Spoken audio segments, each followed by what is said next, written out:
Peace and Black Power family. This is your host, Raheem Shabazz, and we are here for another episode of Necessary Blackness podcast. And today we have a special guest in the building. We have my man Crumb, right?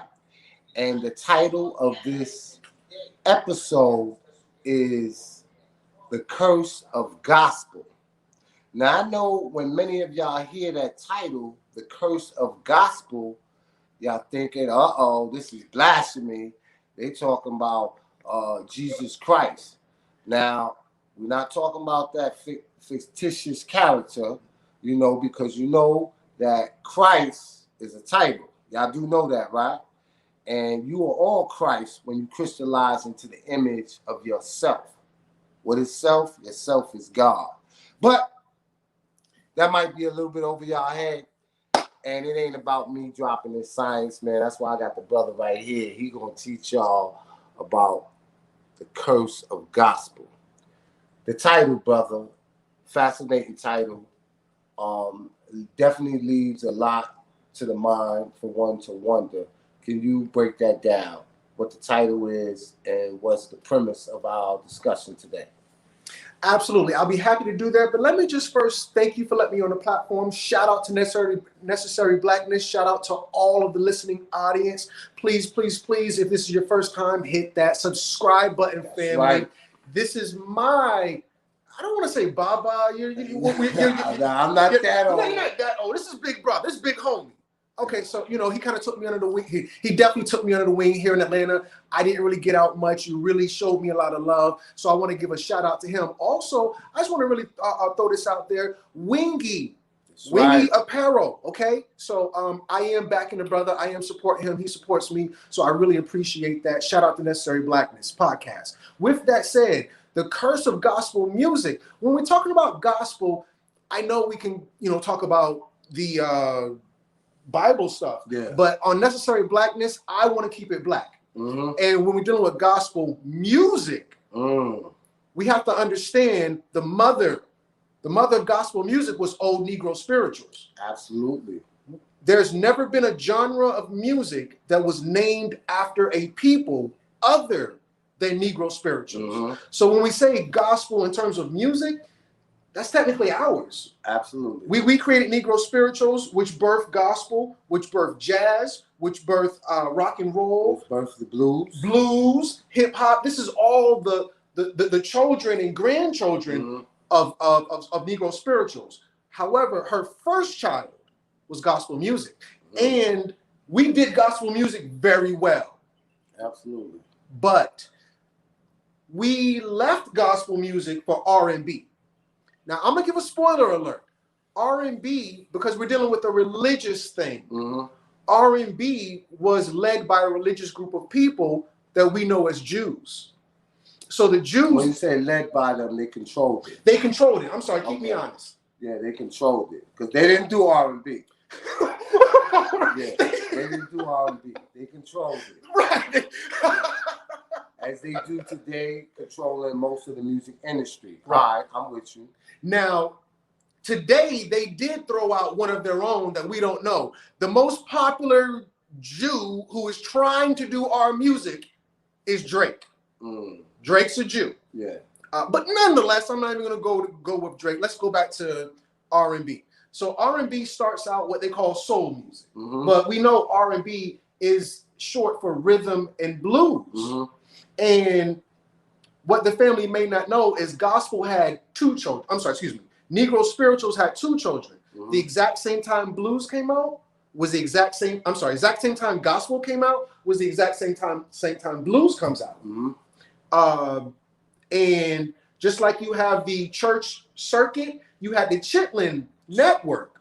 Yeah. And a lot of us would go to church on Sunday, but what they don't know is we were at the Chitlin circuit on Saturday. The juke joint. Yeah. What my grandma called it. We went to the juke joint on Saturday night, but we better have our ass up Sunday morning to go to church. Yeah. And that was the thing back then. Okay. So now you got a lot of people who transitioned from soul music or R&B, rhythm and blues. They transferred from gospel to soul. Mm-hmm. And this was by way of the Jew. They made a movie called Cadillac Records with Etta Jane, at last, you know, all of that. You know, those were people that the Jew damn near went into the church, our churches, and pulled out the best thing from the church. Now, the preaching was good, Sunday school was good, but nobody is under any confusion. The best thing we had in the church was the singing. Yeah. The choir, the drummer, even a part of the preacher's sermon was rhythmic almost. And the band will be playing. So the music was a big part of our culture. In addition to that, because we're dealing with gospel music, let's go back to the Bible. Do you remember who was the angel in charge of? Matter of fact, I'm not going to ask you. I want to ask the listening audience. What was the angel's name who was in charge of music? I'm going to give you only like 20 seconds. What was the name of the angel in the Bible who was the angel of music? He was in charge of all the music. Anybody know? Did he have a horn? A trumpet, I mean? He had 2 horns after he got kicked out of heaven. Oh, he said he had 2 horns, so he was a devil. He was a devil. But before he was a devil, he was the angel of music. I don't know. I don't think nobody else knows. Give us it. Did anybody say the answer? Unfortunately, no. My apologies, family. The answer is Lucifer. Lucifer, okay. Lucifer was the angel of music. All right. So we know that a certain type of music, they considered the devil's music. So gospel was God's music. The blues and jazz, that was the devil's music. You know, a lot of people did not approve of jazz and blues at one point in time. And it was this very dark thing and so on and so forth. So now, you know, when we're dealing with music, it's very much spiritual. Yeah. So you're going to get this Jew who goes, because he doesn't believe in our God. Jews do not believe in Jesus. Lucifer. You're absolutely right. You're absolutely right. Lucifer. So Jews don't believe in Jesus. They get so, you don't believe in Jesus, you must be going to hell. Well, the Jews don't believe in Jesus. Are they going to hell? You know, so when I say I don't believe in Jesus, don't condemn me. But anyway, so the Jews who don't have the same faith as we do, or our ancestors, that was just my necklace. Yeah. They go into our church, take the best piece of our music, and they exploit it on their side. So everybody who turned their back was cursed. The biggest gospel artist to go worldly, as my grandma would say, or secular, the biggest gospel artist, Sam Cooke. You ever heard of him? Sam Cooke? Right, family. Sam Cooke. So now that I've given you the intro, I'll tell you about the curse, but I wanted to pass the mic now that I've kind of given you the curse of gospel. I'm definitely feeling everything you said, right? Because when you go through the history of the Jews coming into the church and taking the best from amongst us, right? They do that all the time, not necessarily the Jews, but those that are in high society, whether it was the Negro Leagues with Jackie Robinson. You know what I mean? Whether it is, we had our own basketball teams. And they always come and get the best and brightest amongst us, and then they start their own organization. Imagine if Jackie Robinson never would have left and they didn't integrate the Negro Baseball League, because they were selling out, the money was plentiful, and it got to the point where they had the money to publicize him. And then now everybody is going to see, what was it, Brooklyn Dodgers. Right. And then the sales from the Negro League just went to hell. Right. You know what I mean? Because you got to think about it. You had people that was working the concession stand, people that was working there. So it employed a lot of people from the community and generated money that they was using to fund certain organizations, certain civil rights. You know what I mean? So a lot of that, you know, I definitely understand where you're going. But let's get to the topic at hand, right? Our brother Sam Cooke, right? Give us some history on Sam Cooke. And I was privileged. A lot of the Necessary Blackness podcast audience probably wasn't. but you did a hell of a presentation on Sam Cooke, and Bobby Womack. I want you to get into a little bit of that history.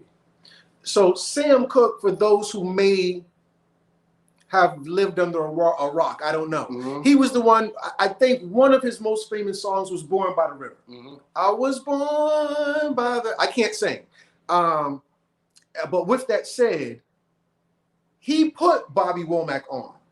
He was one of the first singers to own his own masters, to own his own publishing. Mm. You know, he came into the world of R&B like no other. Mm-hmm. Nobody had, no people today don't get the type of deals Sam Cooke got back then. Yeah. So even by today's standards, he was up there. Yeah. So now he had power to put other people on. He puts on Bobby Womack has 5 brothers, and most of them can sing.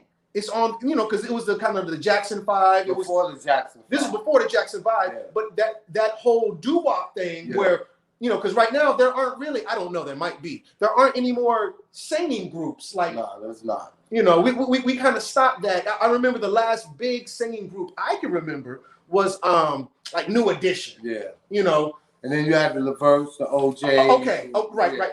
So the New Edition was probably the last. Yeah. It was big. It was a boy group. You know, I'm not counting NSYNC or none of that other stuff. You ain't gonna count Tyrese, Genuine, and who was the other one? Remember? No. I do count them. Okay. I do count them. Yeah. Yes, they were probably the most mature to do it. Yeah. I think it was Gerald Levert. Who was singing with them? That other boy I really like a lot, who sang very good. I can't think of his name. My apologies, family. But nonetheless, so Bobby Womack was with his brothers, and they had their own little doo-wop group. And Sam put them all on. Look, it's love. I'm gonna show all y'all love. But of those brothers, Bobby was the most talented in terms of vocal. He was the Jackson. He was the Michael of his family's Jackson of the Womack. Of the Womack 5. So now Sam looks out for Bobby in a big way. He basically puts him on. He breathes life into him. For those who may want a more up-to-date example, it's going to be what 50 Cent did for Lloyd Banks, what Dr. Dre did for Eminem, what I don't want to say Memphis Bleak and Jay-Z. Memphis Bleak didn't have talent, no disrespect, but that's where I stand. Yeah. But nonetheless, so now Sam puts Bobby on. Bobby does good.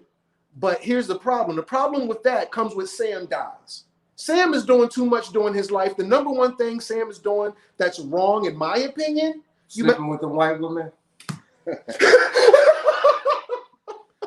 You can't talk black and sleep white, family. I'm telling you, we talking about the curse of gospel, but the curse of that Jezebel. What they call it? What they call it? How you say it? Delilah. See, I can't even say the goddamn name. But the curse of Delilah will always get you, man. It got OJ, and it gets you too. But go ahead, brother. Right. Kanye, eat your heart out. Shit. Sam is messing with the white girls. Okay. That's where it all goes down with him. They say Sam got shot. Yeah. But this is the thing. Sam's body was so mutilated. He needed 2 funerals. The first funeral, his family was appalled because his body looked like Emmett Till. Oh, man. It was just, Etta James said at the funeral, because she was one of the people who went to the first funeral, she said, for a man who got shot in the chest, it looked like they stomped him out. They said his arm was all disfigured in the casket, and the face looked like he'd been beaten to a pulp, and the hands looked like, they smashed him with somebody was trying to send a message. A lot of people say this is I heard it through the grapevine that it was a mob hit because he was doing his own thing in the record industry, right? He was doing his own thing in the record industry. You listen, boy. You got your masters. A black man can't be a master or own his own masters. You can own a slave, but you can't be a master. Yeah. That's a conflict. So, we got to silence this dude. Yeah. And the Jews, we're talking religious. You know, the Jews are really big on making sacrifice. Go back and read your Bible. Oh yeah, absolutely. You ever heard of the story of Abraham? Oh yeah. Absolutely. God, for whatever reason, he told Abraham to sacrifice his son. Oh, his son. If you're not ready to kill your son, you're not a good Christian. I'm sorry. If you're not ready to kill your own son, you're not a good Jew. The Jew has to be ready to make the ultimate sacrifice. Who was the Jewish sacrificial lamb? I'm sorry, excuse me. Who was their cash cow, the biggest name? You got to sacrifice that to God to show that you love your God. And that was Sam Cooke. That was Sam. The Jew has always sacrificed their cash cow out of love to their Lord. All of these, so-and-so was sacrificed. Sacrificed by who to who? Who's having all these sacrifices? Yeah. So now, a lot of people, you know, they be under the misconception like, well, if he's making them all this money, you know, he is a cash flow asset to them. It would be dumb for them to kill him, but they don't know. The money doesn't mean nothing when it's a sacrifice to their God, because a lot of them believe that it's their God that puts them in a position of power and have them reign supreme over the Gentiles and the slaves. Yeah, we're going there today. You know, the Jews have a name for us. You know, that this whole N-I-G-G, nah, come on, family. They call us Goyim. Goyim? They call us Goyim. Never heard of that. Goyim. Break it down, brother. Goyim, because they're Zionist Jews. Yeah. And when the Zionists take power, in the end, this is according to them, in the end, they're going to rule this whole world with an iron fist, and they're going to sit on Israel and rule the whole world. On that time, when they sit on Israel as their throne, and there's one world, the New World Order, the Zionists are going to be the head of that. And everybody who is under the Zionists are called Goyim. Wow. I remember one time I was debating one of these rabbis. You know, right. Yeah. You know, and I was disrespectful. So as you should be. And he disrespected me. Yeah. But the average person don't understand what disrespect is. He called me a goy, not a boy. B-O-Y, G-O-Y. I knew what he was talking about. Yeah. I said, brother, I'm nobody's slave. Yeah. You want to enslave us again? Yeah. You know, that slavery thing happened once, fine, you got one on us. Come try it again. Don't call me no Goyim. We not going for that this time. But nonetheless, so yeah, they called us Goyim. You ever read the book, The Secret Relationship Between Blacks and Jews? By Minister Farrakhan? No, a lot of people think that he published that book, but the Nation has publicized that book. Okay. But I think it's actually some Jewish scholars. Yeah, and it's another book. I'm gonna go look and make sure. But there's another book that comes behind that really breaks down the protocols of Zion. That's the book. You gotta read that. Okay. You gotta read. Okay. That. And the story behind that is that's like secret papers that no one was ever supposed to see, and somehow got lost and they got found by someone and they published it. These are their protocols. And, you know, of course, they're going to say, no, none of that's true. But, yeah, the protocols of Zion. Read that book. Yeah, okay. I read it many, many, many moons ago. I need to read it again to refresh my memory on it. But I remember bits and pieces of that book where it really goes into depth of who and what they are and what their ultimate goal is to rule the world. Let me just say this real quick. Jewish plan for global domination. Jewish plan for global domination. That's another book. No, that's the protocol, the Zion. The protocols of Zion. That's like the subtitle of it. The protocol of the elders of Zion. Yeah, that's it. The elders of Zion. Yeah, these are the elders. This is the marching orders that they give it. Yeah, you got it. What's today? But listen, we don't want to take the family too much off topic, man. Okay. Let's get back. So Sam Cooke, he puts Bobby Womack on. He's sleeping with the enemy. He's frolicking with Becky, right? Right. And see what a lot of people don't know is, and I say this and you probably heard me say this before, right? Racism and white supremacy is birthed through the septic womb of the white woman. Come right? on. Come on. A lot of y'all believe that if you go and you deal with those that doesn't look like you and that they accept you, that they're not racist. Those white women are the ones that are the most racist, you know. And like our great grandmaster teacher, John Henry Clark said, he said, you cannot find liberation at the hem or the skirts of a white woman. Or between the legs of a white woman. Between the legs, yes, absolutely. So that's crazy. So let's get back. Sam dies, Right. unfortunately. Funeral, he had to have 2 funerals. 2 funerals. Because the nature of his body and how badly decomposed it is. What happens after that in terms of Bobby's career, Bobby's relationship? Let's get to that. You know what I mean? Because he had a hell of a relationship with, I'm going to let you finish it. Great segue. So after the first funeral, Mm-hmm. the family is appalled. They go to the mortician. They say, we need to go back and fix him because from the family, they say it looked like he wasn't resting in peace. Fix him back up. Let's have a second funeral. At the second funeral is where the curse really takes place. Mm-hmm. So Bobby comes to the second funeral wearing Sam Cooke's best suit. Wow. Now, it wasn't a replica? like you know how you show respect to somebody? Yo, I'm gonna wear his favorite color. Right. It wasn't a replica? Now, I was told growing up, the highest form of flattery is imitation. So yeah. I would think so. However, this was more of Texas Chainsaw Massacre, where the movie he would cut people's faces off and wear their face. It's a very creepy thing to wear somebody's suit to their funeral. I wouldn't do that. I mean, yeah. I'll do some gangster stuff, but that's not even gangster. I don't know what category to put that in. But it gets worse. Not only does he takes Sam Cooke's suit to Sam's funeral, Sam's not even wearing his best suit. Bobby's wearing it. Mm. Bobby brings Sam Cooke's widow to his own funeral.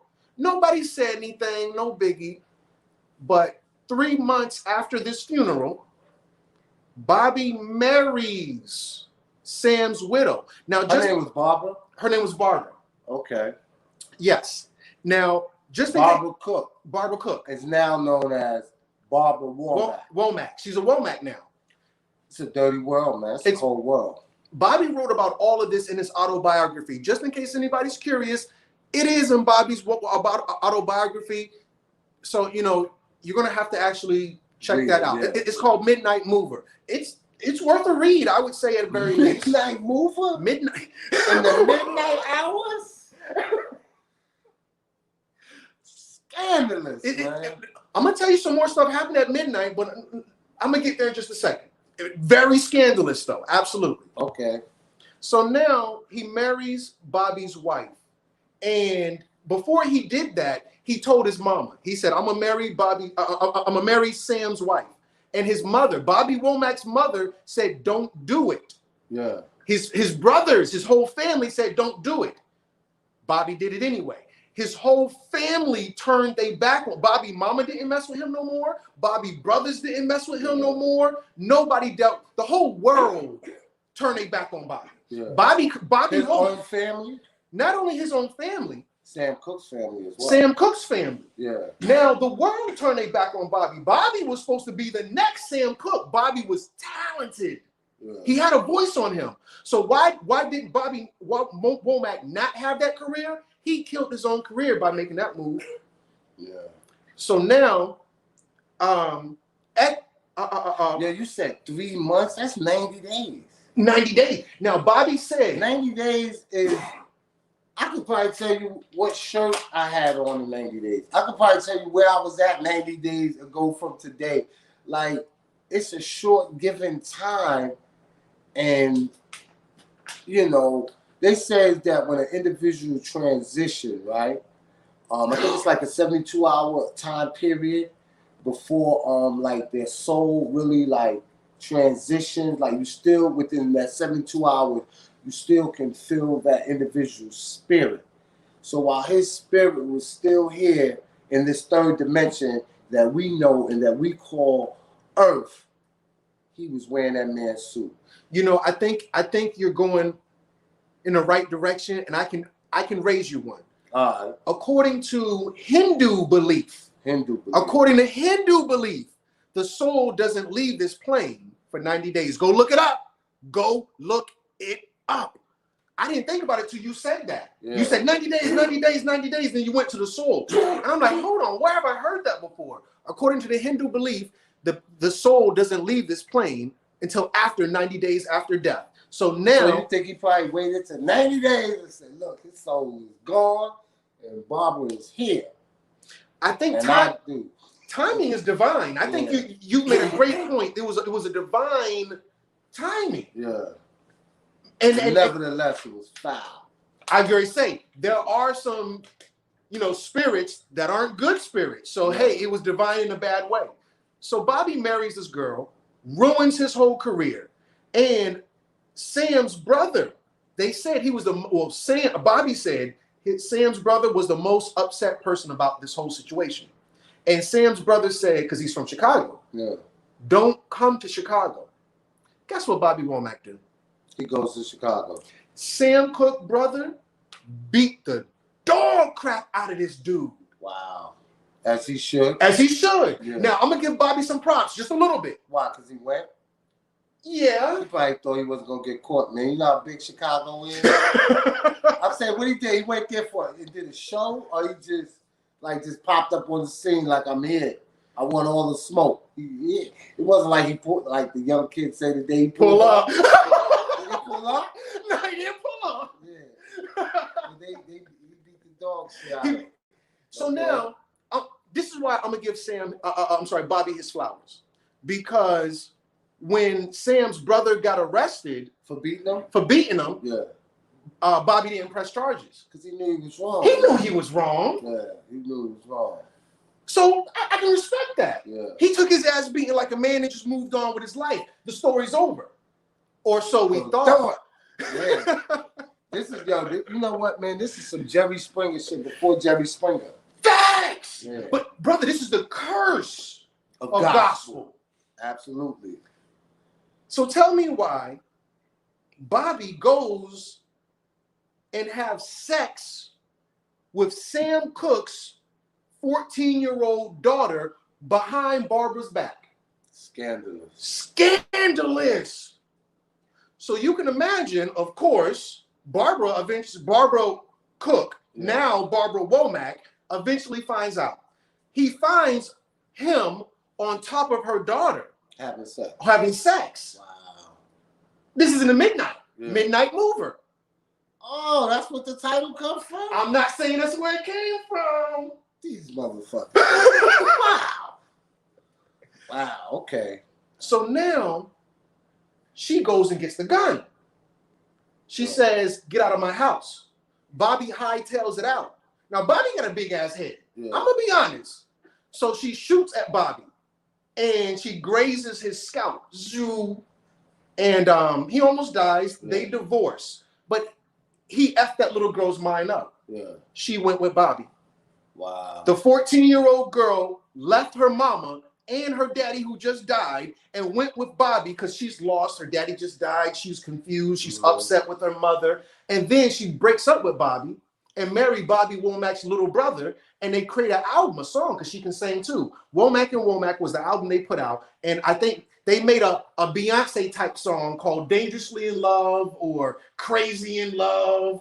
Wow. Some really Jerry Springer. This is crazy, man. Wow. Can I move past Bobby and Sam? Yeah. Let's go. Let's go. Okay, because it's so much deeper. You ever heard of the Temptations? Mm-hmm. Marvin Gaye. Yeah. Okay. So now, Marvin Gaye, let's start with him. Marvin Gaye, do you know how he died? His father shot him. His father shot him. What if I told you Marvin Gaye tried to commit suicide just 3 days prior to that? I would believe you. because there was drugs back in them Drugs, days. yeah, he was. I watched the movie. And people getting famous. All of them started out in the church. Sam Cooke started in the church.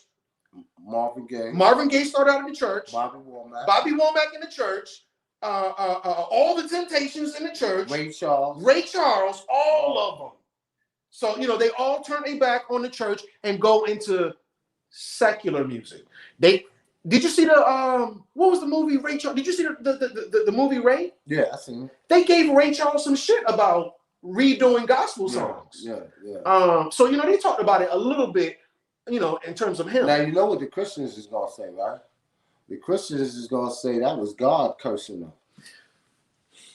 I gotta be honest, I'm not a big Christian person, but from where I sit, it do kind of look like a curse. And I'm gonna go a little bit deeper, and I'm gonna let the family, the listening audience, you decide. Okay. Are these people cursed? Okay.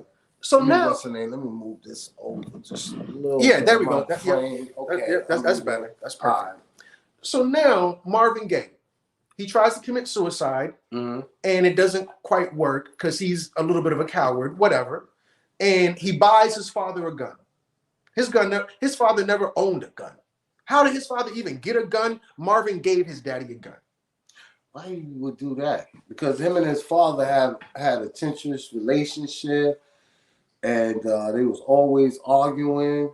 So it's just like when you bought that gun, you basically signed your death certificate. A lot of people said that. Yeah. Now, like it's almost like, because I remember, I think in the movie, several times he pointed the gun to his head. I had the gun, never pulled the trigger, and he was too coward to do it, and he knew his father would do it. So it's probably, that's crazy. Now, Marvin was messed up because of Tammy Terrell. Yeah. Tammy Terrell was the one, I think they sung the song. Yeah, they got a song together. Ain't no mountain high, ain't no that, So Tammy Terrell, they say, if you go and look it up, how did Tammy Terrell die?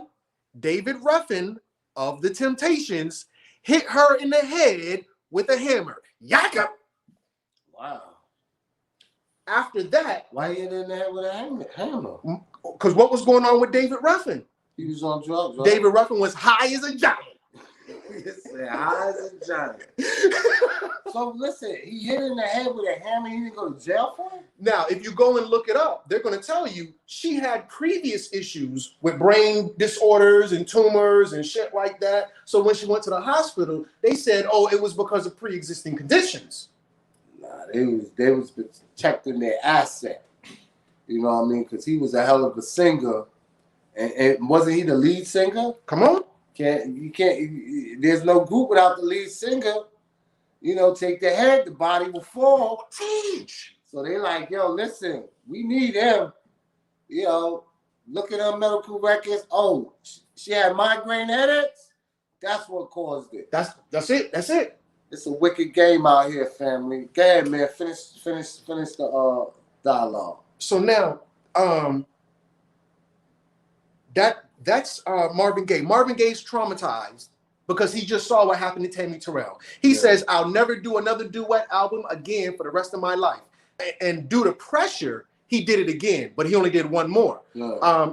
So because that effed him up. Meanwhile, on the other side of town, we got Al Grits Green. Yeah, I agree. You know why they call him Al Grits? Oh, I know. Green? Yeah, I know.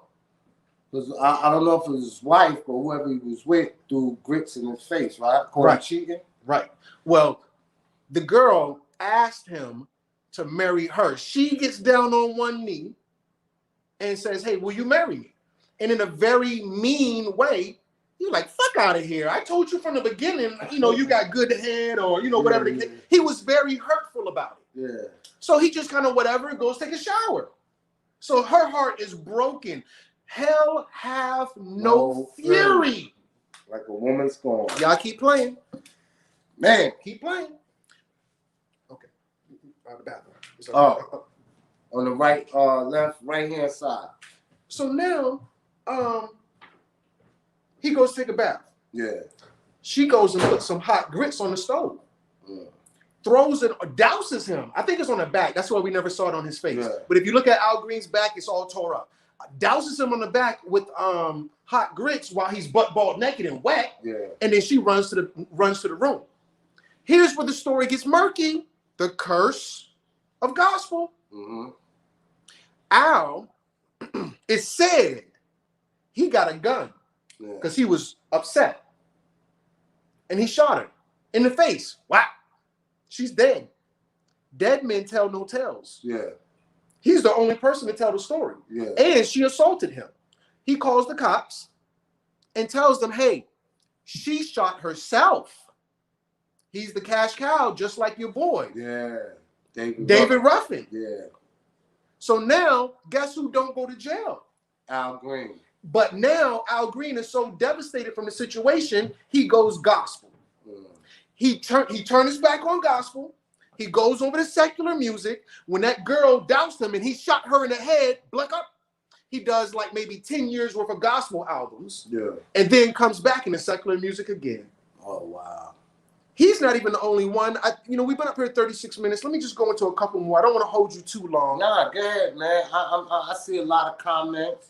What are they saying? What the family saying? Do your thing, Rod. That's right, 100. Yo, he's doing his thing, family. Nah, he's doing his thing. Peace and this salute. is the great Brian. Because a lot of this, I'm familiar with vaguely. You hear things in passing, but you was able to put everything concisely together where it's really starting to make sense right now. Right. Let's go back real quick to Sam Cooke. Okay. So now when you're dealing with Sam Cooke, there's a rumor. Sam Cooke got a little girl pregnant at 12. Before you say any names, I want to ask the listening audience. Yeah, I heard about that one. Have you ever heard about Sam Cooke getting a little girl pregnant at 12, and what was her name? Yo, whoever answers it, I'm going to send you a Wingy shirt. If you want your Wingy shirt, hurry up. I know there's a little bit of a delay. When we talk, you don't hear it for like 5 seconds. So there's a little delay. Please, if you know the answer, hurry up and ask and get your Wingy apparel. Oh, there it is. Who said it? Cherie Reed L. Messiah Code. What a powerful name. What a powerful name. All right. Inbox me and, with your size and everything, your PO or your mailing address, your favorite color, and I got a Wingy shirt for you. Aretha Franklin. Aretha Franklin. And a lot of people, now I knew about it because, I heard you speaking on it, right? But I guess in high society and those that know, how they say those that supposed to know, those are the only ones that really know about it. Other people, it's looked at as alleged rumor. I want you to elaborate on this.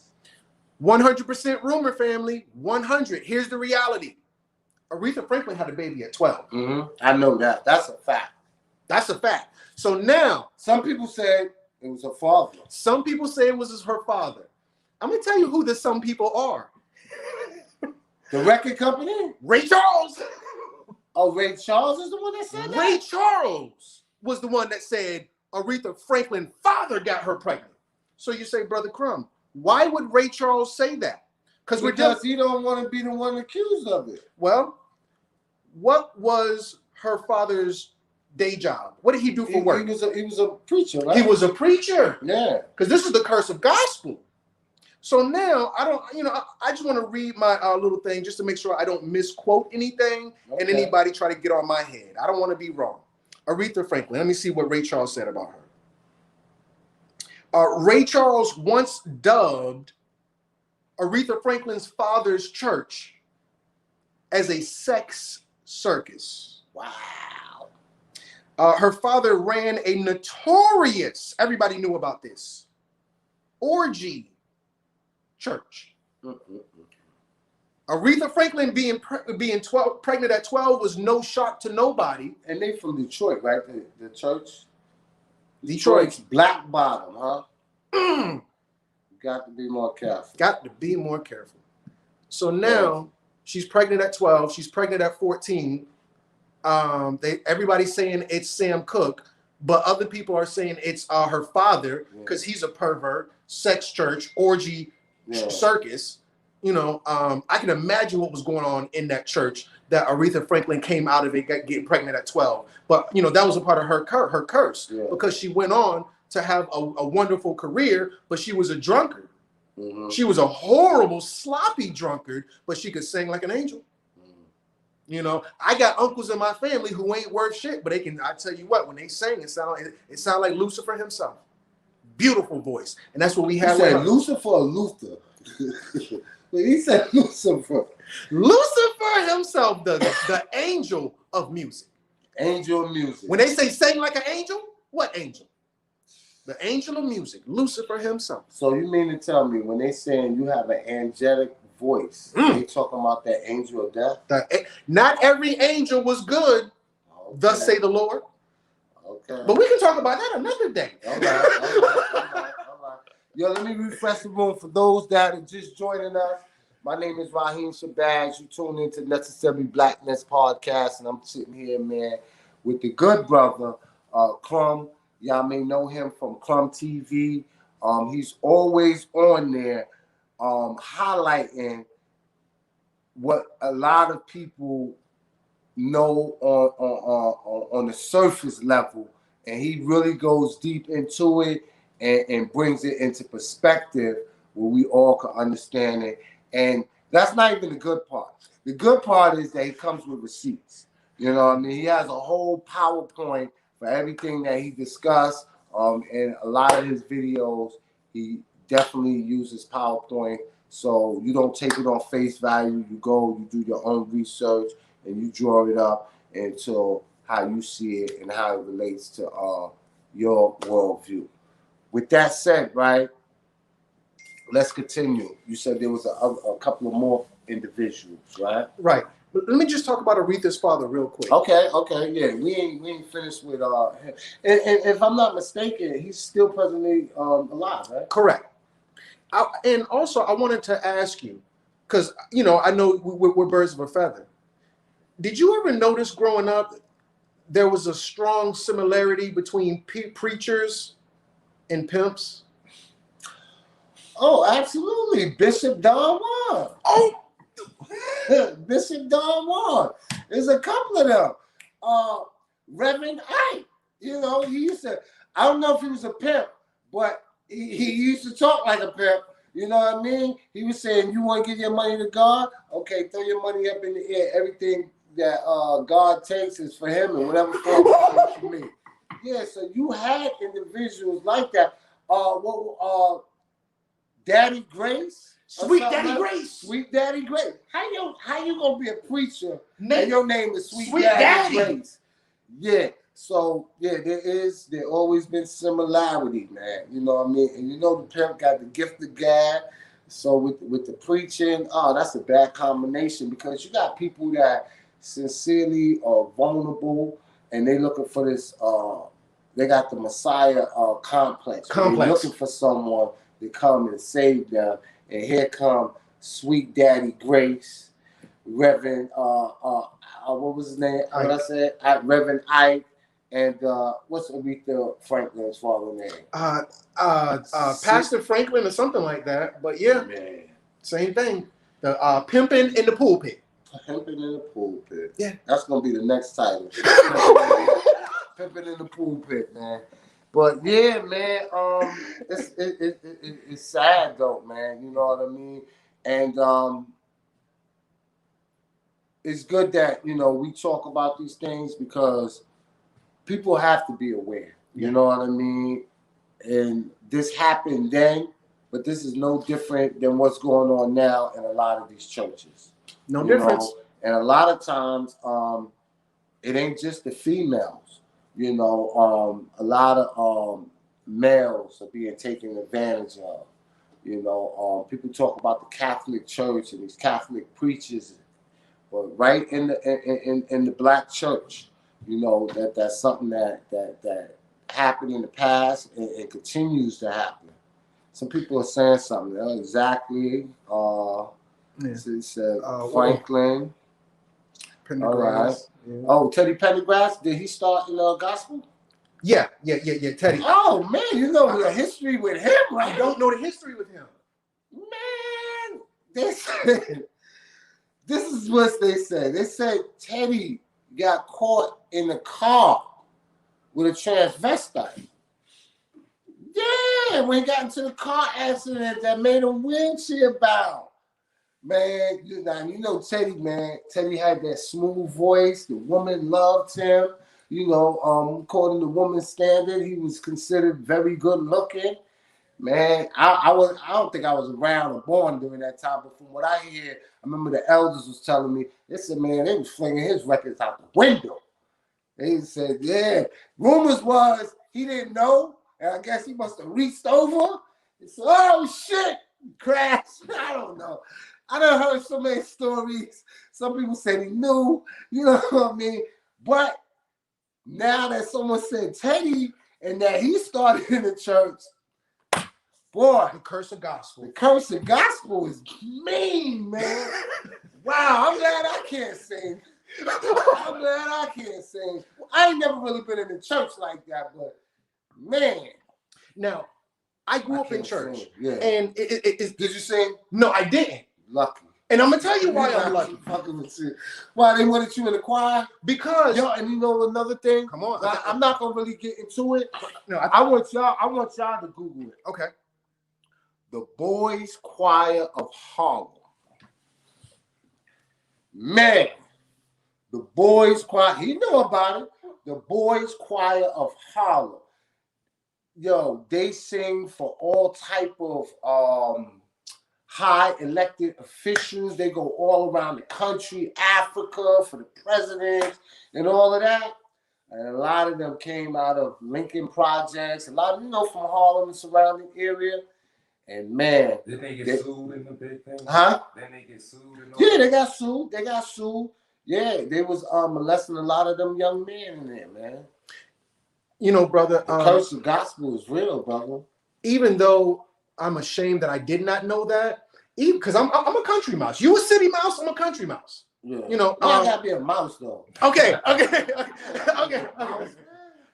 You a city brother. All right. I'm a country brother. All right. Yeah. So now, in my little church back home, I noticed, and I don't know nothing about nothing at the time. I'm just a regular Christian. Yeah. And I noticed that the choir, even in my neighborhood, was a hotbed for homophilia. I'm sorry, excuse me, for pedophilia. A lot of times the choir director was funny money. He was laying hands on them. Oh my God. Man. Okay. So when you say that, Yeah. I'm like, wow, well, the curse of gospel. Yeah. I'm glad I couldn't sing. Yeah. I had a cousin, brother, not to get too far off subject. I had a cousin and single mother household. He won't, I grew up with him. He's my little cousin. After the choir is when I noticed a change in him. I'm not saying anything. I don't want to put him out there or nothing like that. But after my cousin joined the choir, I think he was maybe 9. I noticed a difference in him after that. So the curse of gospel. They just the Boy Scouts got sued for billions and billions of dollars, and they try to get a PPP loan because they said all their money went to the lawsuits. Yeah, they spent out so much money, man, and they was trying to use it to still pay off their debt. And I think they filed for bankruptcy, and it was just, I read something, I was just like, man, this Even is... your academic programs in the city. Yeah, absolutely, man. So okay, let's roll call, right? Okay. Who we got? We got Sam Cooke, Sam, Bobby Womack, Aretha Franklin, Aretha Franklin's father, Teddy Pendergrass, Brother Ray Charles, because he was on that Ron, that hair on. Yeah, he was on that bad. Yeah, real bad. So it's like drugs, music, and gospel. Wow. Donnie, you know how they say drugs, sex, and rock and roll?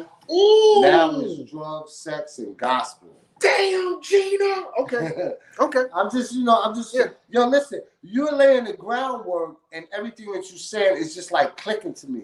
You know, I'm like, damn, man. You know, we talk about, you know, with the rock and roll music, it was always drugs and sex and all of that. And with gospel, you know, you think of Save, Amazing Grace and all of those, you know, the songs and all of that. But you just lifted up the veil on this shit, man. Only one that could ever reach me was the son of a preacher man. Who was that? That was Aretha and them. She said the only one that could ever reach me was the son of was the son of a preacher man.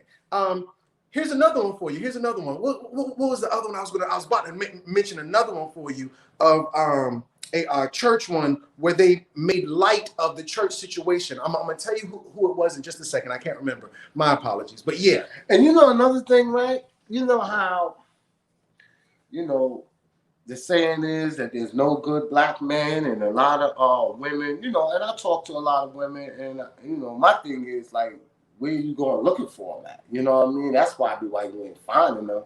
And you know, you would hear like older sisters tell people that, you know, you need to go find a man in the church, a man of God, and all that. And you know what the women say, right?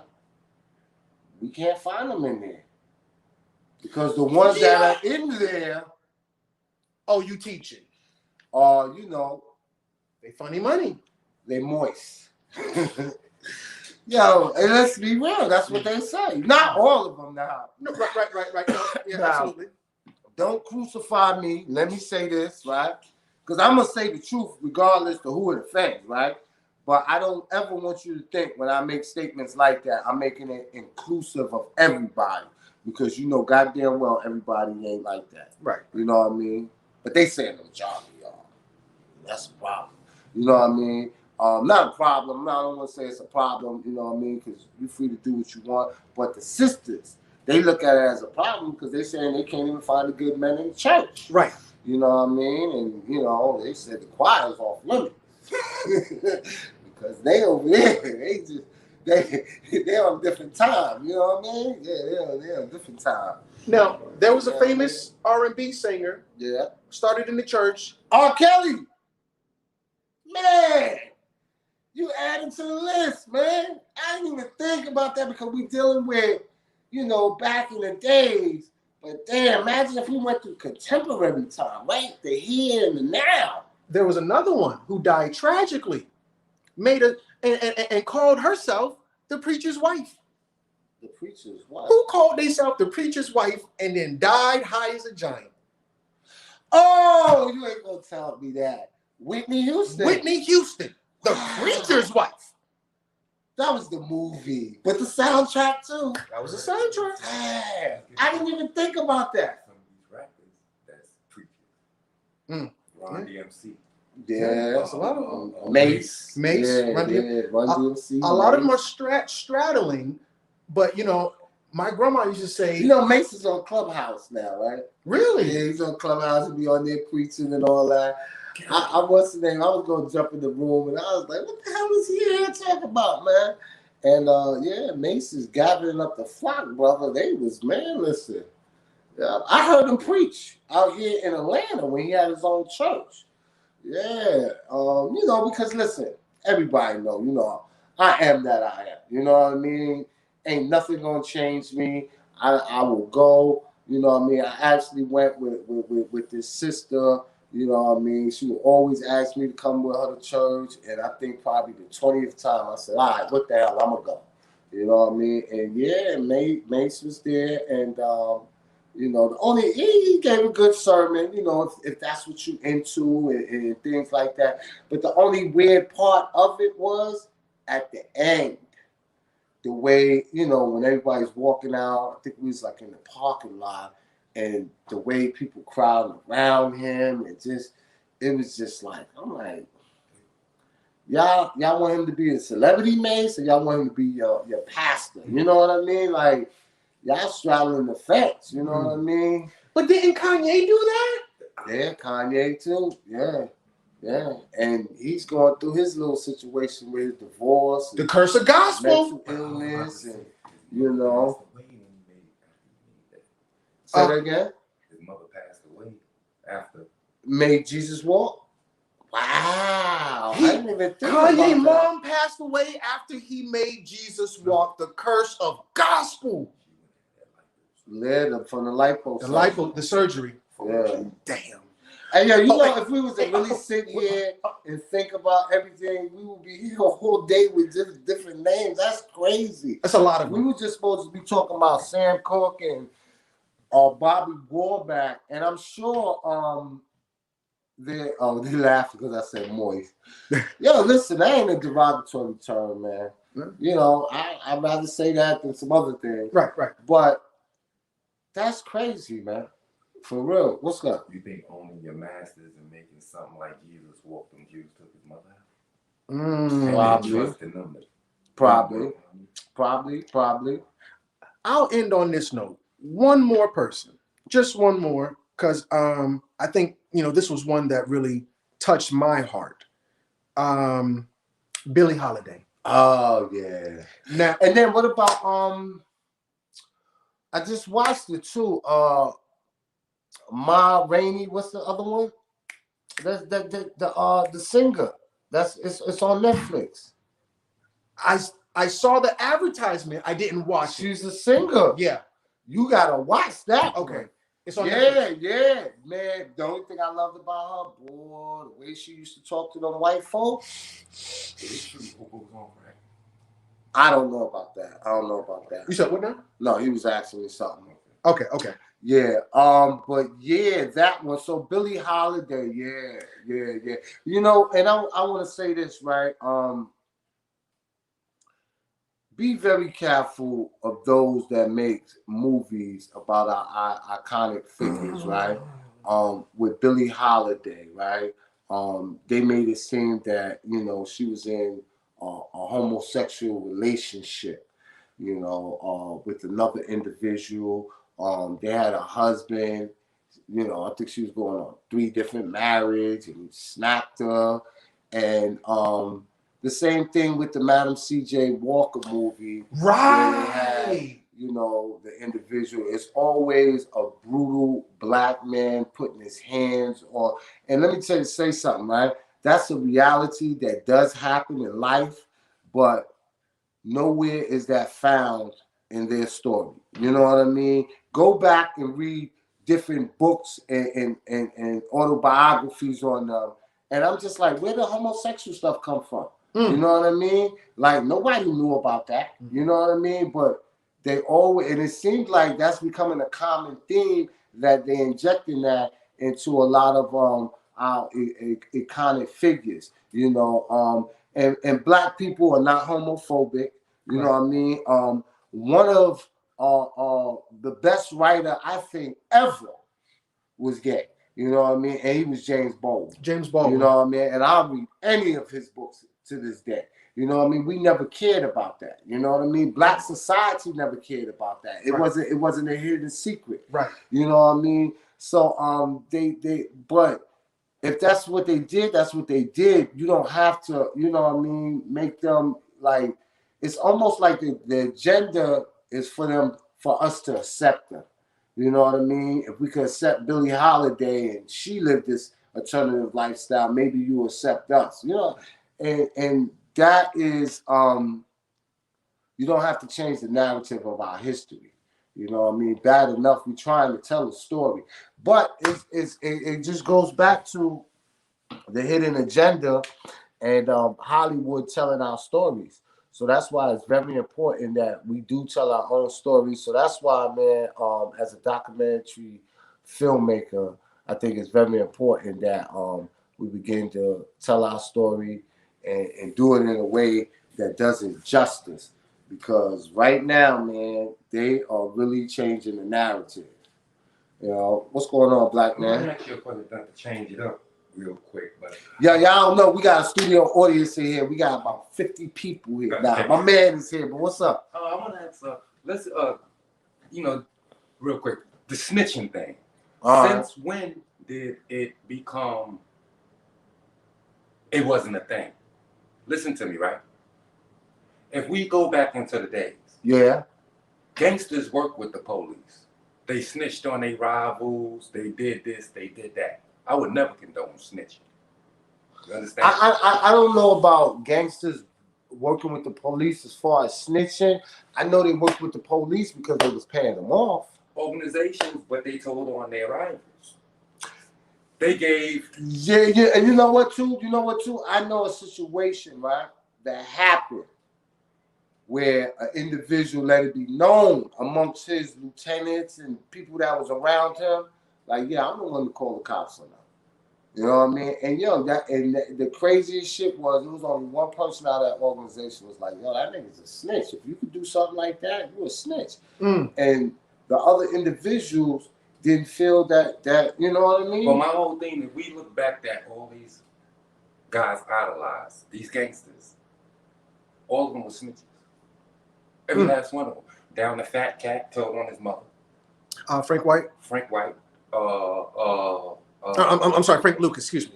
All of them. Yeah, Nicky Barnes. Nicky Barnes. You know who the only one? But if You know who the only one? Frank Matthews. Frank Matthews never told. So you only can find one. But there's probably more, but the majority. Guy Fisher never told. You know what I mean? Okay, but I mean, you got some real salad. That's like a needle in a haystack. Finding them. It's rare, right? It's rare. But traditionally, even in organized crime, traditionally, snitching is okay. Was okay. As far as, and what they call it, the underworld. Yeah. It was okay. I would never condone it. Right. You understand what I'm saying? But at the end of the day, it's also a chess. It's also on the board. It's also on the board. People think anybody that's a strategic move. Right. Huh? People think that's a strategic move to do that. Right. It's a coward strategic move. Yeah. It's a coward strategic move. But on the other end, a good game player always have a card up his sleeve. You understand what I'm saying? Look at the movie American Gangster. Yeah. At the end of that, even down the New Jack City, at the end they go on the court, they got a card up their sleeve. They giving somebody up. Or you understand what I'm saying? That's why the game is over. For me to say what I'm saying is, look what that dude 6ix9ine did. Oh, 6ix9ine, yeah. That was a strategy right there. You know what I'm saying? We all know he's a damn coward. But anybody in that position, anybody, it's very rare. Like I said, it's very rare. Because we can go back, we can talk about the brother that just came home. You know what I'm saying? That took time for his partners. Them were needles in a haystack. Are you talking about Bobby Smurder? Bobby Smurder, right? Bobby Smurder. But normally, a lot of them guys out there is like this guy, 6ix9ine. You know what's crazy when he did come home, and it's good, man, that you celebrate individuals that did their time, took it on the chin. And we don't do that, no. Toe down, right? But there was some people like, yo, why y'all celebrating him? He did what's normal and all that. Nah, in this society, in today's time, it ain't too normal for an individual to really do what he do. You know what I mean? And then it wasn't that he didn't snitch. When he pleaded guilty, he was like, yo, listen, I don't feel, I think he said, yo, I'll plead guilty, but you gotta give us the same time. Like, you can't give him more time than me. You know what I mean? If you're gonna give him the same time as me, no, matter of fact, I think he took more time or something like that. He did. That's why he getting out loud. Yeah, he said, I'll take more time, but don't, you know what I mean? That's rare. You said My that's hat rare. go off the head. You said that's rare. Oh, yeah, that's rare. So if that's rare. Yeah, that's very rare. Very rare. But yo, we pulling up, man, on an hour. We over an hour. Yeah, we over an hour, but I loved it. Time flew. Yeah. Time flew, man. Go ahead, fam. I wanna, what's the name, man? I wanna let everybody know where they can find you at. When the next time you are hosting a clubhouse, cause you don't be online no more like you used to, man. I'm on Clubhouse with you. So if you go on I came on there a couple of times and seen you on there blazing, and I'm like, oh, okay, because you know they send me notification. Right. So what you on more? You more on Clubhouse or Facebook Live or Instagram or YouTube? For the most part, YouTube. Yeah, okay. You know, I get the most response there. I do have a big following on Instagram, but ever since I got shadow banned, I abandoned Instagram. I'm really on Facebook and YouTube. You can definitely find me there, Crumb TV. My Facebook page, my personal one, I was at 10,000 followers. They took my page down, whatever. I still got my business page. I'm almost at 60,000 followers. So on Facebook, Crumb TV, the business page, you'll see me over there. But definitely YouTube is probably the best way I would suggest. You know, somebody said Quincy. Quincy Jones. Oh, he used to sing gospel? You forgot Quincy. I don't know if he's a singer at all. But what's the curse though with him? Now with Quincy, you got them white women. Now remember, Quincy had a relationship with your boy Pop. No, I'm sorry, not a relationship. They had a story. Yeah, yeah. You got what's that? You can't say you got certain words. Yeah. Sorry. Yeah. Quincy tried to take Pop to the next level because Quincy was a gatekeeper. Yeah. And he had to do a ritual. Mm-hmm. And Tupac vehemently declined the ritual. Yeah. And I remember he called him out. No, he called him out. Yeah. Tupac called out Quincy Jones. Yeah. For coming on to him sexually. Yeah. We know. I seriously doubt we got the whole story, but nonetheless, we know it happened. Pac said no. He made a spectacle of the thing. Quincy's still here. Pac is not. I don't think that Quincy is beyond the scope of the musical gay mafia. There's a gay mafia in the music industry. Yo, listen. When you get a chance, you can go to Lord Jamal's podcast, right? Mm-hmm. MC Sham. He made a video. He was talking about, his rise and fall in hip hop. Now, at that time, him and he was one of the biggest artists out, right? But he was a different type of artist. Like, Sham smoked weed. Sham was from Queensbridge. But Benny, Medina, and all of them, that was Will Smith manager, that became Will Smith manager, they was trying to get him to audition for the Fresh Prince. And allegedly, you know what I mean, he got propositioned. He said no. Some people said allegedly the Prince of Bel-Air, Fresh Prince, said yeah, and he got the role. Yeah, he talks about the entertainment industry and how he was propositioned, and he declined that shit. Do you know what Will Smith's very first movie role was? Not that one where the person had AIDS and he was kissing her or something like that? 6 Degrees of Separation. Okay. That was his first movie? That was his first movie ever. After the TV show. Right. He started on a small screen first. Yeah. So now, in this movie, he practices something that we talk about in the hood called being turned out. Now, when I was in the hood, it would only apply to women or girls. We would turn her out, or we would run a train on her, or she was a good girl gone bad, or whatever like that. In the movie, he is making these sexual propositions to men who are not gay. And there's a scene in the movie where this guy has a girlfriend and everything, and Will Smith sexually, this is 6 Degrees of Separation, the movie. Will Smith sexually propositions him. And the guy says to Will, he says, I got a girlfriend. I'm not like that. And Will says, this is almost at the very end of the scene, I know, that's what makes it fun. End scene. And he closed the curtain. Wow. He turned that boy out sexually. But art imitates life. Yeah. Mm-hmm. He was turned out in terms to rise into the ranks that he has now ascended to, but he had to go through a ceremony. And then now they said, allegedly, his offsprings is, like walking in this, allegedly, of course, walking in the same exact path. But they're saying that, a lot of this we could see with his first son. Everybody asks, well, if your father is Will Smith, why don't you want nothing to do with him? Because old boy's not the oldest. Yeah. It's another one. It's another one. Yeah. The oldest boy, I think once he turned 16, he filed petition to be independent. He wanted to get away from his father. Yeah. And I found that to be odd. Like, if Will Smith, your daddy, I think the last time I saw Will Smith's oldest son was when he did that song, Just the Two of Us. Oh, just wow. And that was. I think I seen one of them where they was at a racetrack and they was spending time with each other or something like that.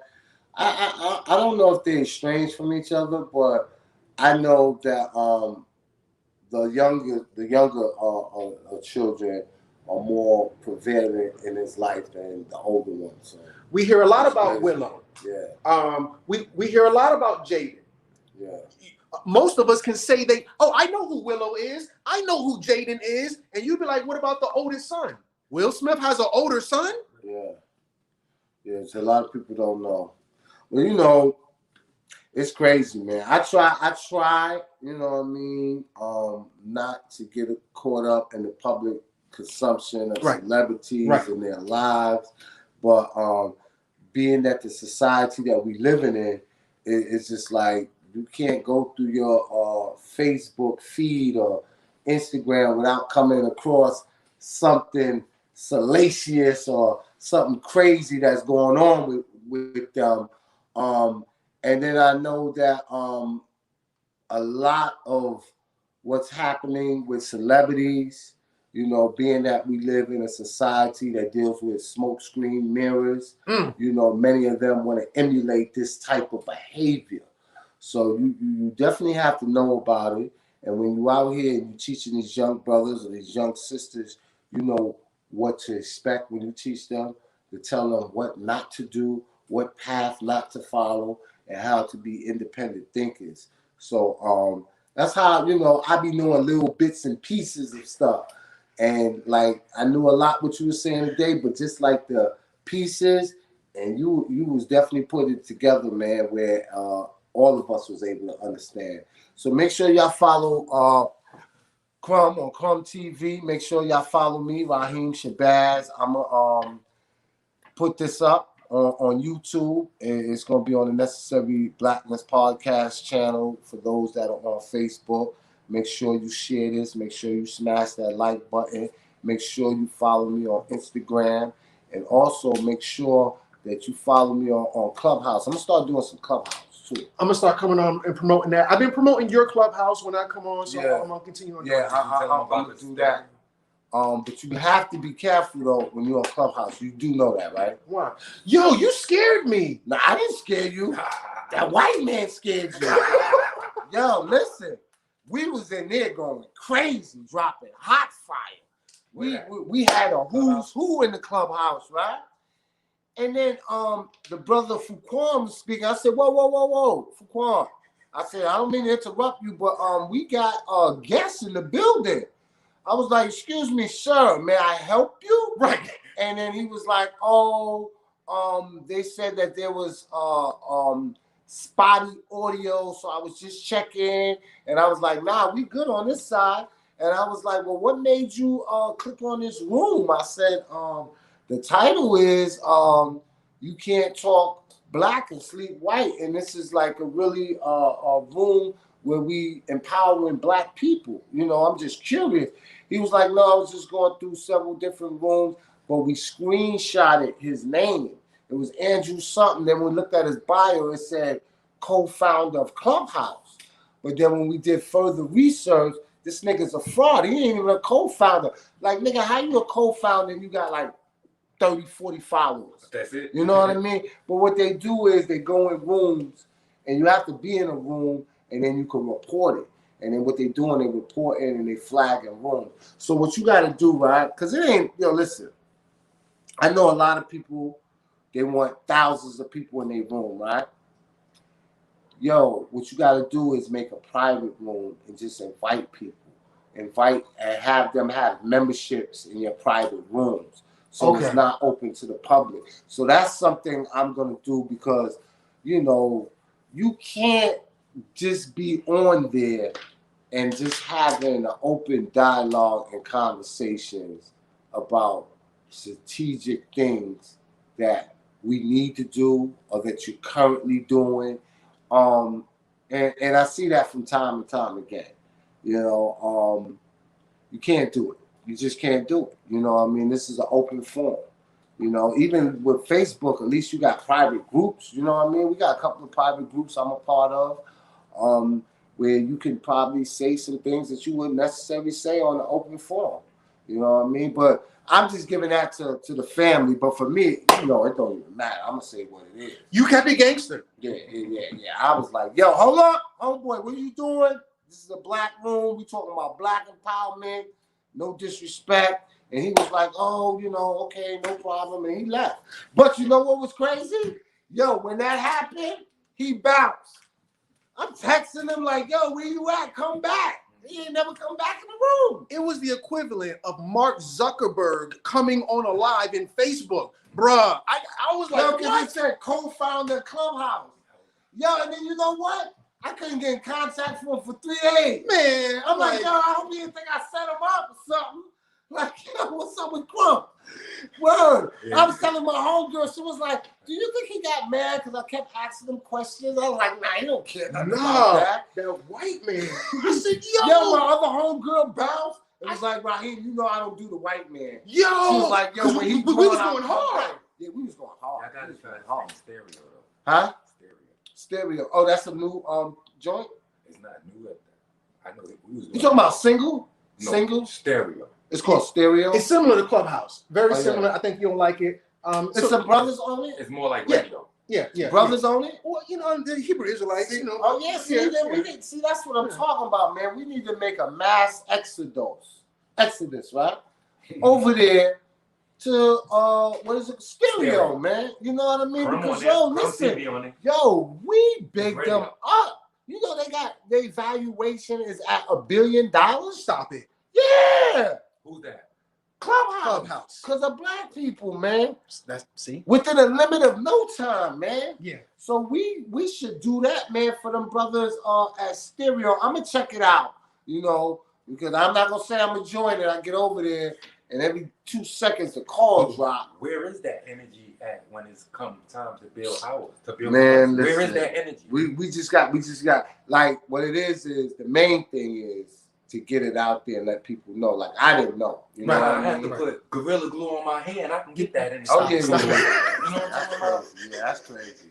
What would it take for people to get the energy? We got to do some obscene crazy in order to generate the energy, you know what I'm saying, to get for something. That's crazy, man. Yo, shout out, man, to the Hebrew Israelites, man, for putting that together, man. Stereo. I'm going to check that out. Y'all check it out, family, and let me know. And the sister, I don't remember her name, but she's supposed to inbox me. Shareed Reed L Messiah code. You need your wingy apparel. So make sure you hit me for answering that question. I got you. And anybody else, if you want to purchase Wingy, you can go to the website, wingyapparel.com. We got some new selections for the spring season. We got some track shoes.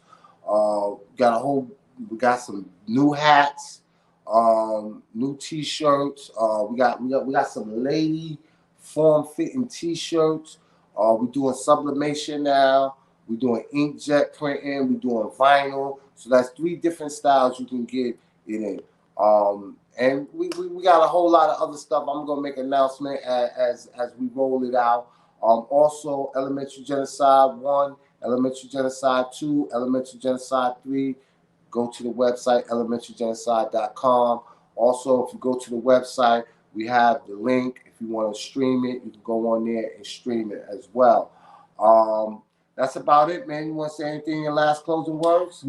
Necessary Blackness Podcast. Necessary Blackness Podcast. Thank you so much for having me. Absolutely. Director Raheem Shabazz. We definitely necessary, people. That's right. Yo, peace and Black Power family, man. I'll take care. I'll see y'all next week. I ain't gonna say the same time because we doing this on the random, on the fly. But yeah, we definitely gonna be back up and on here next week. Peace and Black Power.